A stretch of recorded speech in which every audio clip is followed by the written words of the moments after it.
Welcome to the History Slam podcast from Activehistory.ca. Here's your host, Sean Graham.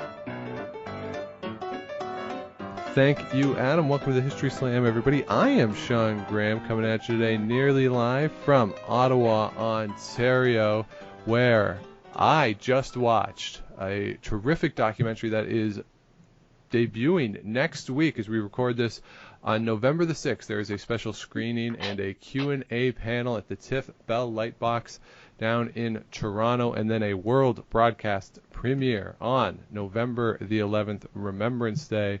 The film is entitled Cheating Hitler, Surviving the Holocaust. Wonderful film directed by Rebecca Snow, produced by Steve Gamester, both of whom we are very pleased to have with us via Skype from Toronto. Rebecca and Steve, good morning and welcome. Good morning. Good morning. So I'm very excited to talk about this film because, as I told you before we started to record, I turned this on last night. This is Tuesday the 29th, and we're releasing this tomorrow the 30th. But I got home from curling Monday night about 11 o'clock.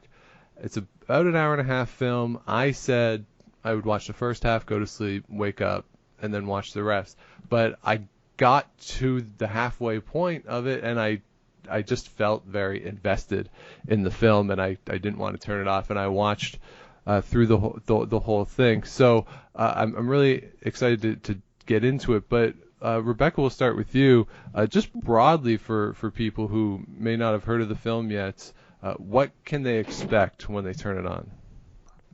Well, this is a film about three survivors who are now living in Canada. They're all originally from Eastern Europe, and it is they were children during the Holocaust, from Poland, what's now Ukraine, but at that point was Eastern Poland, and from Lithuania. And they all have incredible stories of survival, and we asked them to tell them our stories. So they gave us their testimonies, but we also took them on a sort of journey of investigation to answer questions that they've been unanswered questions that they've had for years and years, in this case 80 years, and tried to help them answer those questions and come to some kind of resolution to do with that part of their story. Yeah, and Steve, how did you go about finding these three individuals? Because they're very powerful stories, and I know obviously the survivor community continues to get smaller with time, but how did you go about finding these individuals? Yeah, I mean, that was really the most important first step in all of this. As you mentioned, the number of survivors unfortunately gets smaller with each passing year. And, our decision to focus on children really just came from the reality that when we began 2018, but now 2019. So the survivors who were still alive were largely children during the war. In terms of finding them, one of the great things about exploring this history is that there's been so much work already done on it. As you know, I mean, there are organizations and institutions that have devoted themselves to telling survivor stories and to keeping in touch with them. So places like March of the Living, which is a worldwide organization, but one of the major organizations or one of the major offices is in Canada, and they're a group that takes students to Holocaust sites all across Europe, along with survivors. They can have a very immersive learning experience. We got in touch with Yad Vashem. We got in touch with the United States Holocaust Memorial Museum. We reached out to a lot of existing organizations that already had connections. The Israeli Foundation was another big one. These organizations have these existing connections with survivors and were able to put us in touch. So, when you start something like this, you try and talk to as many people as you can. And some people say, no, they're not really interested in doing this. We also knew, as Rebecca said, that we wanted to take these survivors on a journey to places of significance in Eastern Europe. So we looked for people who were willing to do that, who were healthy enough to travel, who were willing to travel with us. And I think, we sort of narrowed it down to 8 survivors who were interested, and we interviewed 8 survivors, and then we focused on 3 who we took on journeys. Yeah, and the 3 that you see in the film, you get a real sense of what their story is, and as you say, there's this, I'll use the word investigative part of it, where the research has been done to talk about their stories. And what's curious to me, and I'm wondering about sort of the filmatic, if that's even a word, part of this, where Rebecca, we see them on camera telling their stories, but as we go through it, obviously research had been done in advance, because as they're sitting there, they're getting this information. So I'm just curious about the timeline of how this all comes together. Like, what's the timeline of them being selected, doing the research, and then filming this? Mm-hmm. I joined the project, I guess, December last year, right, Steve? December, yeah. I mean, Steve had been working on this before that, and then I came on as the director in December. We started looking into people and meeting people, and then I think I did my first interviews in February. So what I did is we sat down with each of the survivors. I mean, I think they were about 4-hour interviews. They were huge, and we interviewed them in studio, which you see in the film at times, and they gave us their story. We had done a little bit of research into their background before that, and that's, I think you're probably referring to a moment when I reveal something very significant to one of our survivors, Helen, in the interview. Yeah. So yes, we did a little bit of research beforehand, and of course we didn't know how they were going to react. And in the case of Helen, it was an extraordinary moment. I mean, I'll never forget it. And it's, you have very rare moments like that in your career as a documentarian, when you reveal something to someone, and they have that kind of reaction. And so then after that, after the sit down interviews, which were in studio, which we did, as I said, in the spring, or sort of early or in the winter, we then did more research. We had a great researcher here in Toronto, Heather Coleman, and we hired people as we needed them in Eastern Europe and in Israel. We had an amazing woman in Israel called Natasha Nijinsky. Did I pronounce that right, Steve? That's right, yeah. Okay. Who actually made an incredible discovery about one of our survivors, Maxwell, which you'll see in the film. He has this story of hiding in the woods in the Ukraine by himself after his entire family had been taken off on trucks and killed in a woods outside of Buchach in what's now the Ukraine. And Maxwell was hiding in the woods, and he met a little boy, and they lived together in the woods, and they were involved in this very dramatic rescue of a baby whose mother had been killed in another massacre. And anyway, so Maxwell had very pressing questions about that event, and Natasha did some research and came up with some incredible results, which you'll see in the film.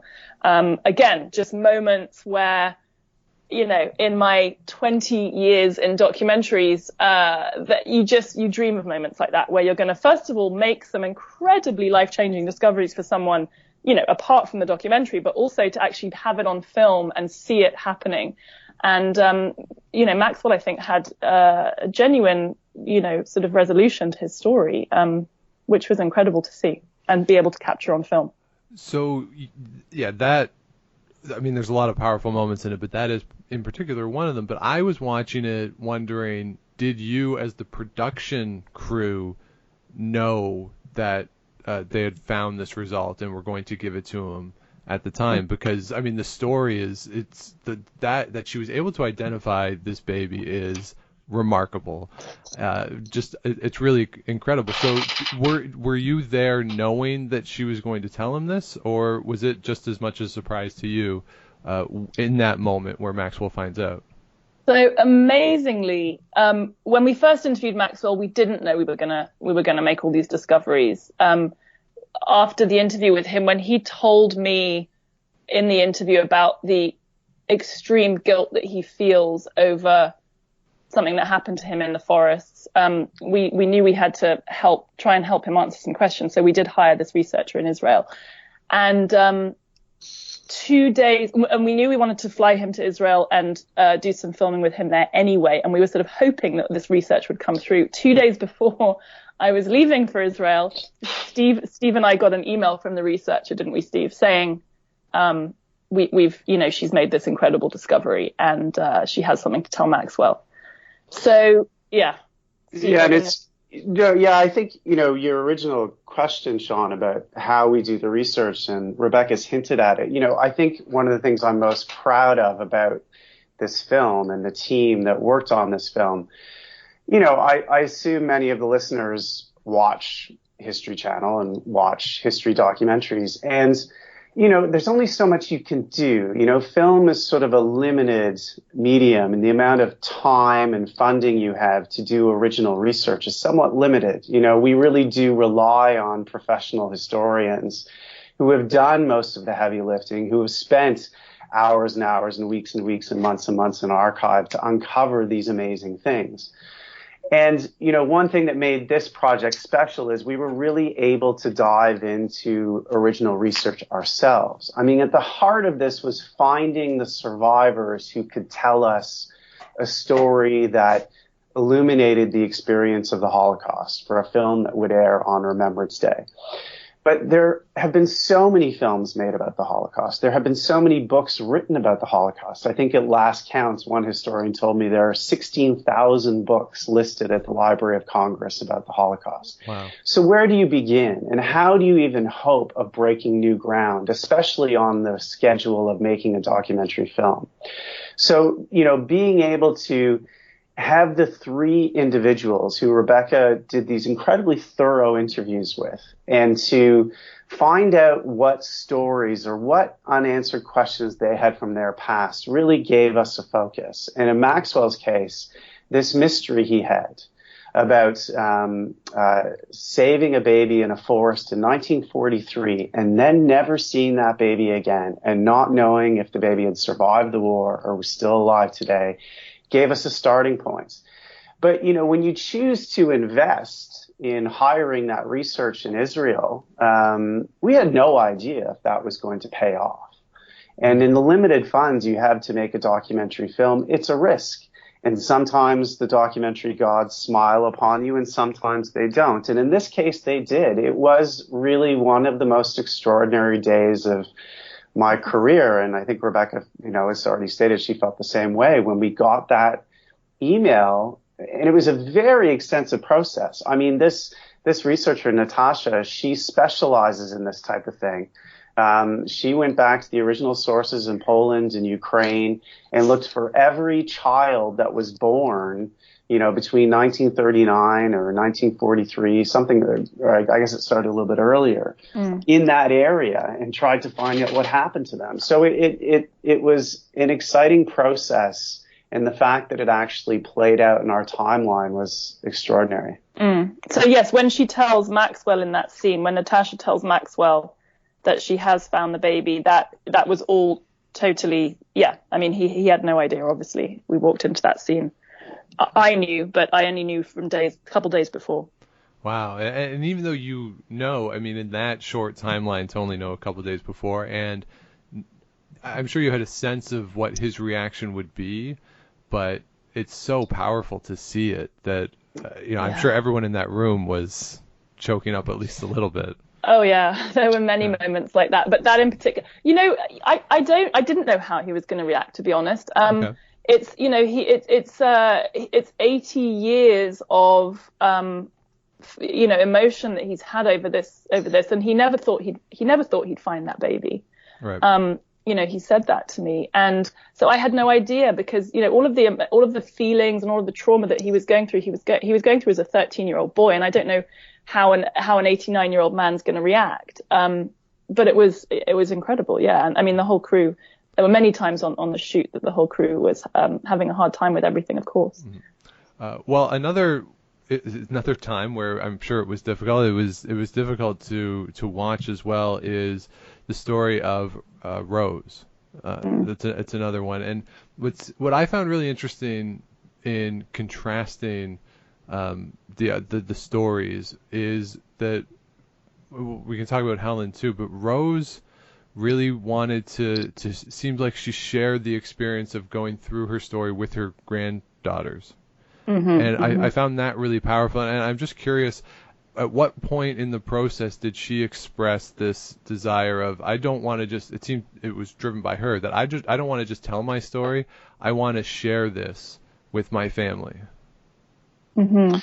Yeah, I think it was from the very beginning. It wasn't just Rose. We were also interested in that, and so is History Channel. I think one of the realities, of course, when you go into a project like this, is that that you are having the privilege of recording these stories for people who are in their 80s and 90s. And, it's the reality that they won't be around forever. And that urgency that I think everyone feels to pass this history on. All of the survivors express in their own way their fear about that. Once they're gone, what does that mean in terms of public memory of the Holocaust and the Second World War? Will Holocaust denial go up? Will people lose their sense and their appreciation of the lessons of the Second World War and of the genocide during that war? So, Rose had that, I think, larger motivation that drives so many of them. That's why they go to schools and share their stories and relive this trauma, this unbelievable trauma. Rose lost her entire family, pretty much. They relive this all the time for the benefit of passing on this history. And, the granddaughters wanted to come. And we were happy to have them along. It was a way to, I hope, engage younger viewers who see this film, and to provide that connection through the generations. But then we contrast that with Helen, who her grandson goes to various places, and it's a line in the show early on that it sort of explains why it's the grandson, so that she's vowed never to return to the sites. And I was really struck by that contrast between Helen and Rose and their different approaches to the sites themselves. And obviously neither one is right, neither one is wrong in doing it, right? Each person is going to experience this in their own way. But for Helen, what was the discussion around that, with her not wanting to go and to vowing never to go and having her grandson go? Was there a discussion, or I'm just curious what the internal discussion there was, and contrasting that, her experience with Rose's? I mean, Helen apparently with her mother who's long since passed away, but Helen and her mother had vowed never to ever set foot in Lithuania again. I think a lot of survivors from certain parts of Eastern Europe just felt that with Helen it was the participation of some Lithuanians in the sort of early days of, after the Nazi occupation, that she felt she just couldn't go back there again. Her grandson Andrew had been back to Lithuania once or twice and was very interested in going to Stutthof.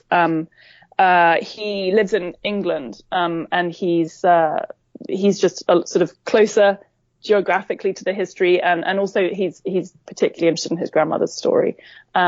So for him to be able to go and see original documents at the Stutthof camp was huge for him. And in terms of Rose, I mean, yes, going back to Sobibor, she has always wanted to do that. She's always wanted, go back. She'd never been to Sobibor. I shouldn't say go back to Sobibor. It's where her mother and brother were killed.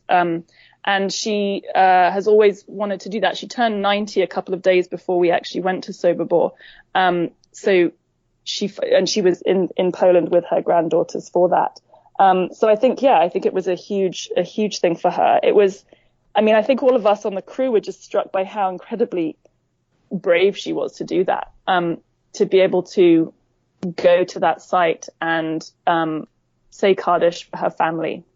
I think was huge for her, and it was obviously a very powerful moment for all of us, and in the film, I think. And it's one of those moments. Sorry, go ahead, Steve. Well, it's just sort of one thing to add to, Rebecca talking about how Helen had vowed never to go back to Lithuania, but Andrew was willing to go and is very interested in his family history. We had this amazing cooperation. If you don't mind me giving a shout out to the Kaunas Film Office. Kaunas, Lithuania, is the second biggest city in Lithuania. Vilnius is the biggest one. Kaunas is where Helen is from.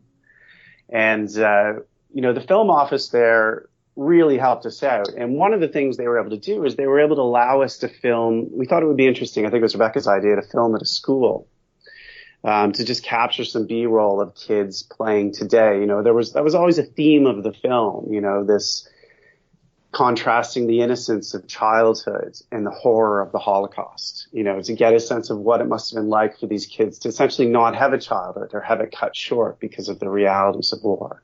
Anyways, the Kaunas Film Office managed to get us permission to film at a grade school, which is unbelievable because usually getting to film at a school is really, really hard. But we got the permissions, and a local journalist decided to come and write a story. This Canadian film crew in Lithuania, what are they doing here? Let's find out. And the story was published online in a local Lithuanian newspaper. And they interviewed Andrew, this Helen's son, and they interviewed Rebecca. Grandson, yeah. Sorry, grandson. And, it's sad to say that the commentary, there was a lot of anti-Semitism in the commentary that followed that story. That anti-Semitism is one of those diseases in history that pops up, that never really goes away, that ebbs and flows, depending on circumstances, depending on where you are. And, I often felt quite horrible for Andrew, and admired him so much for coming back to this place, for being friendly and open, knowing what had happened to his family in this country and having that response to him trying to tell this history.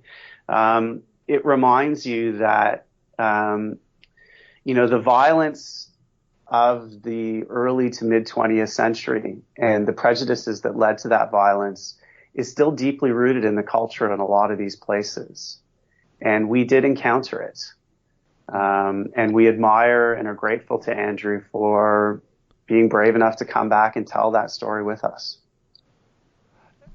Yeah, and that's actually another thing I was going to ask about, because I know at the University of Ottawa, Jan Grabowski, who's a Holocaust historian, he's come up with, he's had a lot of issues with Poland and the Polish government and the sort of official story of the Holocaust that the Polish government is putting forth, and the idea that the Polish citizens who participated weren't really doing it. It was all the Germans, and now there's this sort of back and forth within Poland, and it's really a scary situation in terms of how history can be abused by governments trying to push very nationalist narratives. But this is going on in that part of the world as this almost, I hate to say the word revisionist history of what the Holocaust was for some of these countries. So yeah, I'm not surprised that you came up against it, but how did you try to combat that, particularly when you're in Poland and Lithuania and these places where the idea that the Holocaust either wasn't as bad as people say, or it wasn't real, or that people from those countries didn't participate? What is the process of being there and trying to get at the reality of these stories in environments where the locals, in a lot of cases, don't want to hear them? Yeah, no, it's a great question. I mean, one way to answer that, I think, getting back to Maxwell's story in and around the Buchach area, which is now part of Ukraine and was part of Poland. We teamed up with an organization. Rebecca, help me with the pronunciation of this organization. Yahad in Unum. Thank you. Which is based in France, and it was founded by a Catholic priest from the Vatican who studied anti-Semitism, whose name, for whatever reason, escapes me. But he founded this organization. And they're particularly interested in what's known as the Holocaust in bullets. So before the death camps were built, before gas chambers became the primary method of killing during the Holocaust, there were these killing squads, primarily that followed the Wehrmacht as they invaded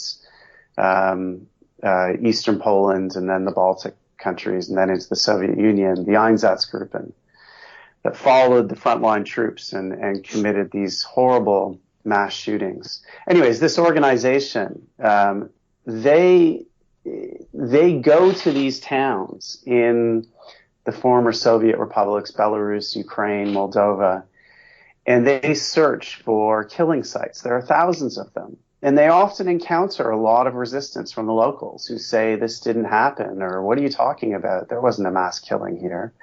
So their entire methodology is to treat these places like crime scenes and to collect the physical evidence and the testimonies of the few remaining witnesses so that it's harder for these places to deny that these horrible crimes happen there. Often in a lot of these towns, there would be no monument, no acknowledgement, no marker whatsoever of the crimes that have been committed there. So I think, it is, and especially since the fall of the Soviet Union and the end of the Cold War, there has been more of an effort to confront the history in these places.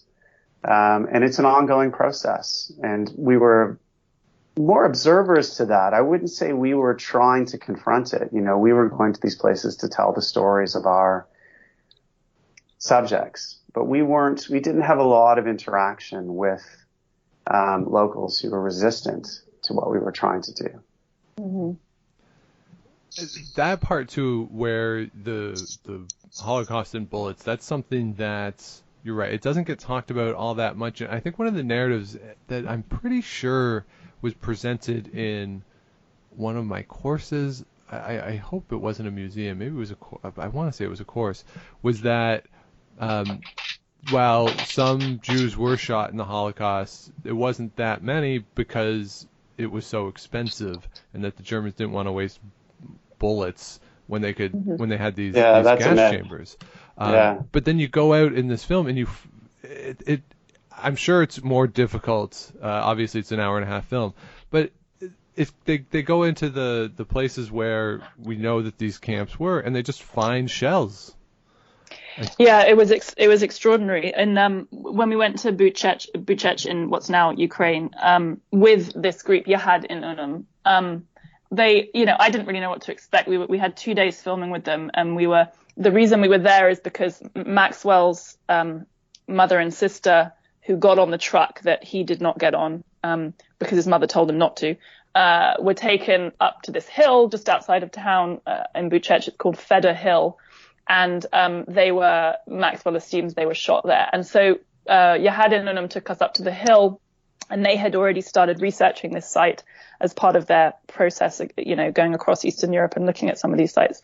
And they had a metal detector, and we started filming, they put the metal detector on the ground, and within seconds it was beeping, and it was beeping they were finding cartridges, German cartridges from the 40s, every 2 minutes or less. And then they started finding artifacts from presumably the victim. So one of the things that really struck me was this little mirror. It was like a sort of compact, like a woman's, like a mirror, a little makeup mirror, beautifully engraved, just a really lovely piece. And it was just lying on the ground next to some cartridges. So, I mean, side by side, you're finding the evidence of the perpetrators and the evidence of the victims still on the ground, just under the surface, all over this hill. Patrice from Yahad Inunum, Patrice Ben Simon, who's the head of research there, he thinks that that on this site there are 5,000 Jews who were killed here, and their bodies would still be there. They can't dig up bodies because that's not part of what they do, and there's rabbinical law. There's all sorts of things around actually bringing up human remains, but they do find artifacts, and they talk to fundamentally eyewitnesses, as Steve mentioned, who in our film we observed them talking to an eyewitness called Regina, and she has lived in Buchach her entire life. And when she was a 10-year-old girl or sometime around then, she was walking her cow and she witnessed a huge mass killing. And what really strikes Yahad Inunum about a lot of these killings in these areas is that the Germans weren't trying to hide it. A lot of the locals knew about it. It wasn't something that was done in secret. It was done right out there in front of people. And that's what makes it even. I mean, the whole idea that 6 million Jews were killed in the Holocaust. It's one of these things where when I'm talking to students, for instance, it's hard to wrap your head around it. And on top of that, the fact that they're not shy about talking about it. Like they're not, as you say, they're not trying to hide it. They're just doing it, and it's one of the. It's just so hard to process, and that's why I think it's so useful when we get into the individual stories, because when it's personalized like this, I hate to say that it's easy to just sort of say, well, 6 million, but the number's so big that it's hard to conceive of it. But when you break it down and you hear an individual story, it's you can relate to the human to human. Obviously, I can't relate to what these three individuals went through, but the human emotions that go behind it and that personalization of it takes, I almost hesitate to say, but almost puts humanity into a very inhuman situation. Absolutely. Yeah. Which is exactly what we're trying to do with the film, I think. Right, Steve? Is give them names, and it's something that, Yad Vashem in Israel is doing, is trying to give every single victim a name. Because as you say, the 6 million is a very hard thing to get your head around or to sort of humanize in a way. But once you start giving them names, and you start giving them their individual stories, which is what Rose can do for her mother and her brother and all her cousins and everyone who was killed, and Maxwell can do for his mother and his little sister and his friend. And once you give them names and the emotions tied to that, I think it becomes a lot more real. And at the same time, as much as the numbers are daunting and difficult to wrap your head around, they are important. One of the things that we tried to do in this film, there are sort of infographics that appear on screen when we're filming at a particular location. And a lot of them are numbers. So for instance, Buchach, which is this city that we keep talking about, which was in eastern Poland and is now part of the Ukraine. Before World War II, there were about 24,000 people living there. Interestingly enough, kind of evenly split, about 8,000 Jews, 8,000 Poles, and 8,000 Ukrainians. Of the 8,000 Jews of Buchach who were living there in 1940, only 100 survived. And Maxwell is one of those 100. Lublin, quite a fair-sized city in Poland today. I think, what was it, Rebecca? About 42,000 was the Jewish population before the war. Yeah. Less than 1% survival rate.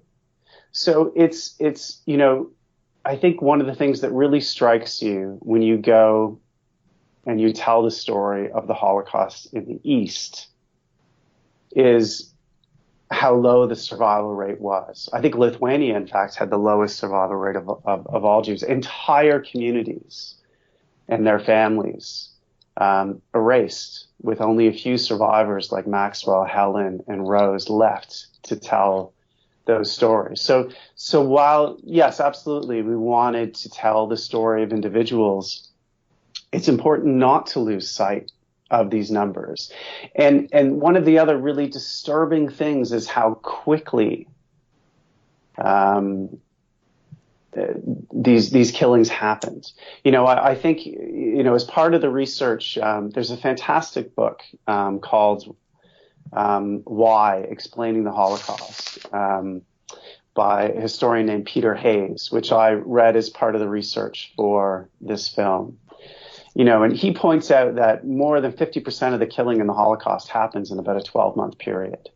There's that period in sort of late 1941 through 1942 where the numbers are astonishing and disturbing and upsetting. And I think we can't lose sight of that, we saw that in Rwanda, where mass killing and genocide can happen in a disturbingly condensed amount of time. And that's one of the great lessons, I think, of the Holocaust. Yeah, and certainly when Rose gets to the site and the shoes, there's a scene where you see the shoes, and I believe it's presented to 18,000 people in one day. Yeah, that was at Majdanek. There was a 2-day operation called Operation Erntefest in 1943 in November. And the 18,000 in one day is day one of Erntefest, and I believe it's the largest single day killing by Nazis of Jews during the Holocaust. So yeah, exactly. The numbers are. Mm-hmm. And Rose went in and saw. Rose walked into the room in Majdanek. They have a barrack full of shoes of victims from Majdanek, and Rose and her granddaughters went in and reacted to that. Mm. Yeah, and it's definitely a powerful moment in the film, but within that too, we sort of alluded to it, but there's like you said, the footage from the school. There's animation in it. There's this interesting counter, and Rebecca, I'm curious, as the director, you have, as we talked about, sort of the horror of the Holocaust being told, but then you also have these moments that, just from a visual perspective, are very youthful and very innocent, that are contrasted with that.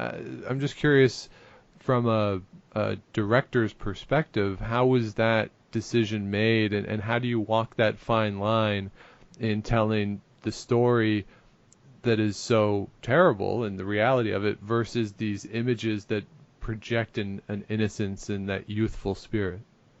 Yeah, I mean, I think we tried to, throughout the film, sort of hark back to the whole childhood element of it, because obviously we're looking at people who are in their final years. They're in their late 80s, some of them 90s, and they're talking about when they were kids, and you've got to sort of keep remembering that they were kids at the time, which also just brings back the whole horrificness of the Holocaust, that it was directed at children as well. And so many of their little siblings didn't survive. A lot of these survivors some of them survived. Helen in particular survived because she looked older than she was. She was, right. She was just on the cusp, right? So in terms of the visual elements, and also, so the visual elements, the animation that you mentioned, we thought that was a great way of, we needed to be able to visualize the moments, the dramatic moments that they were telling us about. In Helen's case, when her brother was taken from her, or in Rose's case, when her mother, told her to run. Moments like that where you sort of need something visual to help understand what happened and to help drive the story. So the animation, we had some great animators here in Toronto, and we wanted to use sort of childlike drawings almost. So that's where the line drawing came in. And then in other ways in the film, the music, we decided to use sort of for all three of them different instrumentation, which had sort of childlike elements. In one case there's a girl humming, in another case there's sort of a music box sound in Maxwell's story, and I think that really sort of works quite well in terms of trying to hark back to the childhood. And then, as you say, the children in the school, that kind of, the slow motion kids playing hopscotch. Rose talks about hopscotch. Helen talked about hopscotch. They both mentioned that they played hopscotch. Helen in the ghetto, Rose, on the streets before the Nazi occupation. So trying to kind of get back to those moments of childhood is important, I think.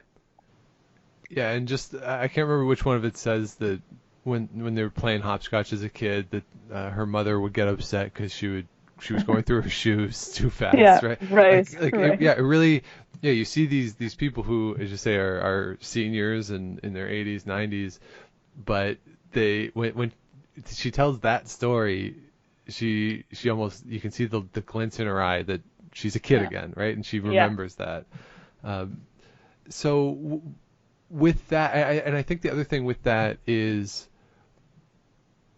when you think of everything that happens, that these people who you see as older, that they had that strength at the time, and each one of them has these pivot points almost in their stories where they have to do something, whether it's when they're separated from their family or just to survive, that it's really hard to believe, and I don't mean this in a sense that I don't believe them, but just that the strength and the courage that it takes for children to be able to do what they had to do.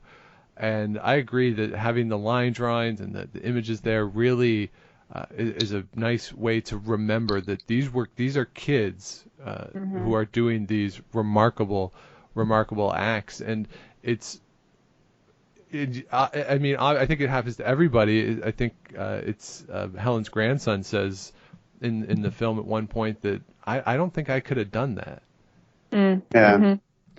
Yeah, I mean, from a human level, I think that is, through the process of being part of this film, it's the question that keeps popping into your mind. How could you possibly have had the strength to do that, to survive?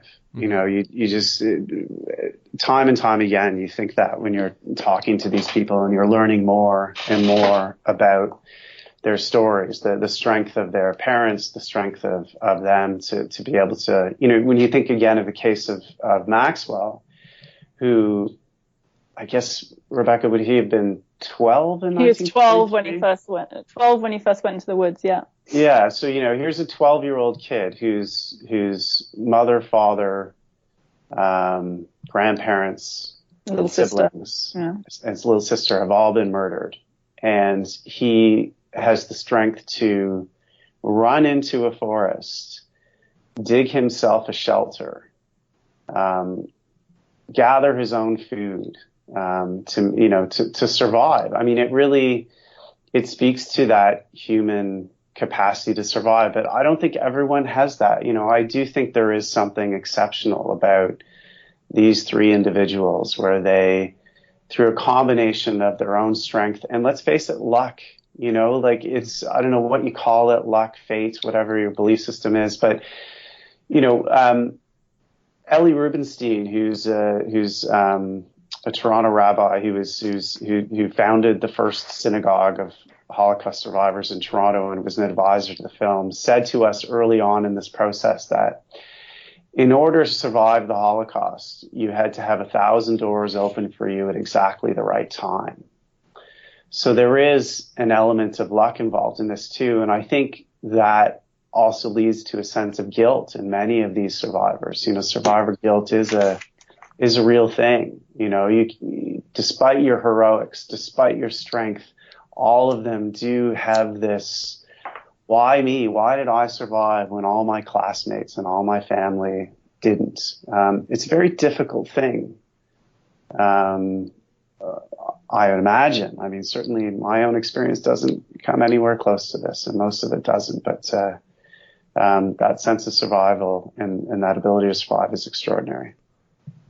Well, that's why I would, summarize this film maybe in a not the most accurate way, but I watched it, and at the end of it, I felt almost hopeful, and that not only are these people's stories now here and they can be told and spread widely, but they got to share these experiences with their families, right? Each one of them, we see at least one of their family members as part of the process, and knowing that their stories will continue to be told, but also seeing the strength that human beings do have. And these are obviously exceptional people, but I came out of the film not only knowing more about the Holocaust, but also feeling hopeful for the future. And I don't know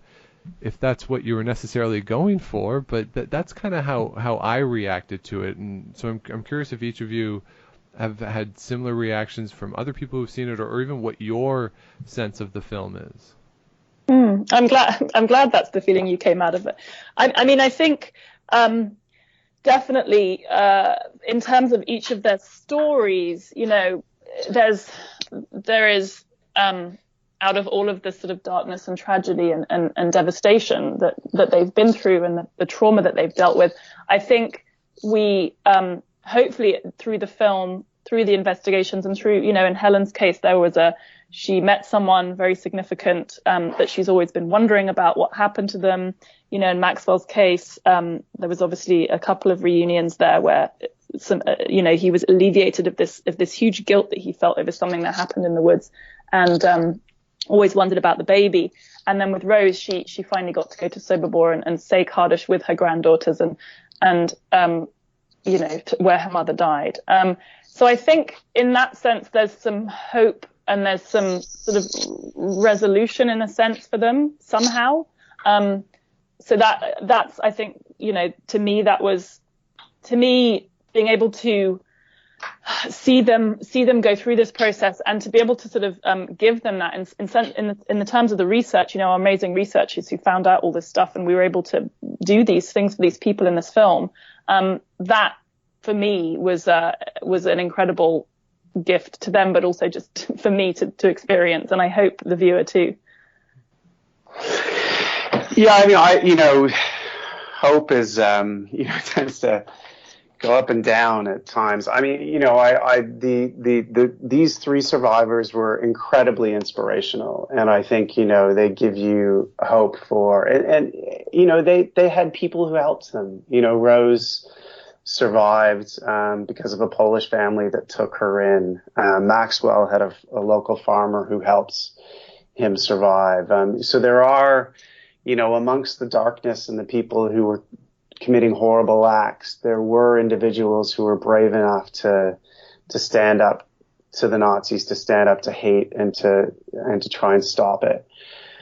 At the same time, I do fear for when the survivors are no longer with us. I fear in general that as people who have direct experience of the horrors of the Second World War, and before that, the Great Depression and the First World War, as those people disappear from society, and without that direct connection, I fear a little bit. All the institutions that were established at the end of the Second World War, the United Nations, the IMF, this sort of world international order was built in the spirit of this stuff not happening again. And of course, these are the same institutions that seem to be under threat now like never before since the end of the Second World War. So through the process of making this film, there was this unsettled feeling I had about what happens to our worlds when we no longer have this living link to the event that really kind of galvanized the world to try and make sure it doesn't happen again. I hate to end on an unhopeful. No, I think that it's a very fair point, and it's like with anything, right? The further we get away from it, the harder it is for people to remember it. And that's why films like this, I think, are so important, and that not only is the story told, but also that younger generation that you see in the film, that it persists in that way. And a film like this, yeah, I feel like I've been gushing for the past hour, but stuff like this that is not only really informative, but also it's powerful. And as I said, my plan was to watch 45 minutes, go to bed. I couldn't stop it. Like, I couldn't stop watching it. I had to watch it right through. So hopefully that stuff like this allows these stories to continue to be told, and that when we do get to the point where there are no survivors left, that they're not forgotten. Yeah. Yes. Certainly share that sentiment. Yeah. Yes. So the film Cheating Hitler, Surviving the Holocaust, I have to say, when they first emailed me about the film and the subject line just said Cheating Hitler, I was a little confused about it, but the title that comes from something one of the survivors says. I won't spoil that moment because it's actually one of my favorite moments in the film, but that's where the title comes from, and it is having a special screening next week, if you're listening to this when we release it, on November the 6th at the Tiff Bell Lightbox Theater, which is in downtown Toronto. It's presented by the Neuberger Holocaust Education Center, and both Steve and Rebecca will be there along with the 3 survivors featured in the film, and there will be a talk back after the screening. So that'll be, I'm sure that'll be a very interesting event, and I'm sure the crowd that's there will love talking to not only the 2 of you, but 3 survivors as well. Yeah, well, they'll be the main attraction. And I should say, we had, as of last week, that event was sold out, but they've moved it to the bigger theater, the biggest theater at the Bell Tiff Lightbox, which of course is where the Toronto Film Festival is. So a really amazing facility. So more tickets were just released today. So if you Google Cheating Hitler November 6th screening, it'll come up. And please come down if you're in the Toronto area. Meeting Rose, Maxwell, and Helen is a special experience. Yeah, unforgettable. Yeah. So if you're not in the GTA, though, the World Broadcast premiere is on the History Channel on Remembrance Day. They have not given me times, though. Do you have times for it? 9 p.m. Yes, 9 p.m. Okay, 9 p.m. on Remembrance Day, World Broadcast premiere on History. Watch it live for the ratings, obviously, but if you can't watch it live, DVR it. It's well worth your time to watch this film. So definitely check it out there on Remembrance Day. Rebecca and Steve, thank you so much for the time today. Congratulations on a wonderful film, and very much looking forward to I'm going to watch it again. So thank you very much for spending the time with me this morning. Thank you so much. Thank you, Sean. If you have any questions or comments for the show, you can find us at historyslam@gmail.com. I am at Dr. Shawnee Fever on Twitter. If you have not yet, please do subscribe to the show on Google Play, on Apple Podcasts, wherever you get your show. Give us the likes, ratings, all that fun stuff to keep the show going. And we'll be back in a couple weeks with a new episode. But until then, if you're out and you see Enrico Palazzo, please say hi for me.